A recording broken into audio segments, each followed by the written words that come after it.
Hello दोस्तों, लीगलबज़9.com पर आपका स्वागत है। लीगल बज़ एप्लीकेशन भी आप गूगल प्ले स्टोर से डाउनलोड कर सकते हैं और प्रारंभिक और मुख्य परीक्षा के प्रश्नों का प्रतिदिन अभ्यास कर सकते हैं।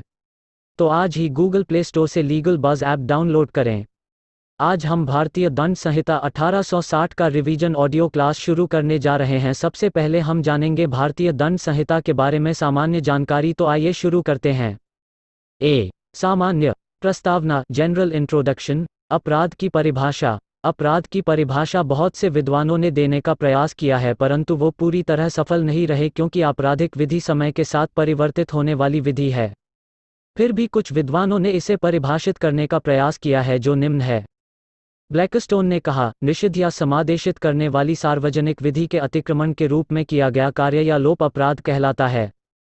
ऑस्टिन ने कहा, एक अपकार जिसकी पैरवी क्षतिग्रस्त व्यक्ति या उसके प्रतिनिधियों द्वारा की जाती है अपकृत्य है। एक अपकार जिसकी पैरवी शासन द्वारा या उसके व्यक्तियों द्वारा की जाती है अपराध है। यह परिभाषा पूर्ण रूप से सही नहीं है क्योंकि धारा 497 जारता व धारा 498 गुप्त पलायन में असंतुष्ट पक्ष द्वारा शिकायत आवश्यक होती है।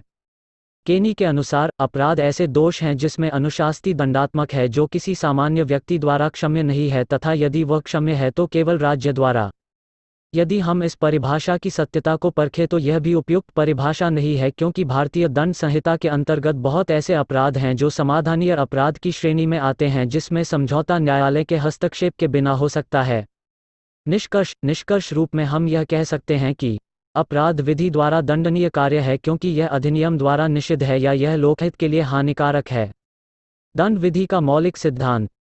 कोई भी कार्य अपराध नहीं है जब तक उसे किसी विशेष कानून द्वारा अपराध की संज्ञा नहीं दे दी जाती। किसी भी व्यक्ति को विधि के प्राधिकार के बिना दंडित नहीं किया जा सकता। विधि बनने के पूर्व किए गए कार्यों को विधि बन जाने के पश्चात दंडित नहीं किया जा सकता। अपराध के आवश्यक तत्व। एक मानव जिसे एक विशिष्ट ढंग के बौद्धिक बाध्यता के अधीन कार्य करना है। 2 ऐसे मानव के मन में एक दुराशय होना चाहिए। 3 ऐसे आशय को पूरा करने के लिए कोई कार्य किया गया हो। 4 ऐसे कार्य के फलस्वरूप किसी दूसरे मानव या समाज को क्षति पहुंची हो। मानव किसी कार्य को अपराध के रूप में विधि द्वारा दंडनीय होने के लिए किसी मानव द्वारा किया जाना चाहिए, अर्थात उसका शरीर युक्त या शरीरधारी होना आवश्यक है। आधुनिक विधिशास्त्र में मान्य निगम तथा अन्य कृत्रिम व्यक्ति दंड के योग्य नहीं हैं, क्योंकि समुचित दंड का तात्पर्य आर्थिक तथा शारीरिक दोनों से है। दुराशय, मेंस राय। मात्र कार्य किसी को अपराधी नहीं बनाती जब तक कि उसका मन भी अपराधी न हो, अर्थात मानव जो अपराध कर रहा है उसके मस्तिष्क में अपराध को करने का आशय रहा हो। कार्य अथवा लोप। किसी अपराध के लिए एक व्यक्ति तथा उसका दुराशय ही पर्याप्त नहीं है। दंडनीय होने के लिए आपराधिक आशय को किसी स्वेच्छापूर्ण कार्य या लोप के रूप में अवश्य स्पष्ट होना चाहिए। क्षति। उस आपराधिक कार्य के फलस्वरूप क्षति होनी आवश्यक है। भारतीय दंड संहिता की धारा 44 के अनुसार क्षति शब्द किसी इस प्रकार की हानि का घोतक है जो किसी व्यक्ति के मन, शरीर, ख्याति, संपत्ति को अवैध रूप से कारित हुई हो।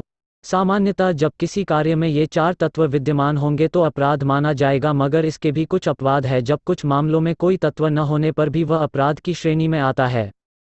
जैसे कठोर दायित्व के सिद्धांत में व्यक्ति का दुराशय रहा हो अथवा न रहा हो, फिर भी इन मामलों में यह माना जाता है कि उनका दुराशय रहा ही होगा। तो दोस्तों, इस तरह से हमने आज भारतीय दंड संहिता की सामान्य प्रस्तावना के बारे में जानकारी प्राप्त की। अगले ऑडियो नोट्स में हम भारतीय दंड संहिता को शुरू करेंगे। तो आज के लिए इतना ही। धन्यवाद।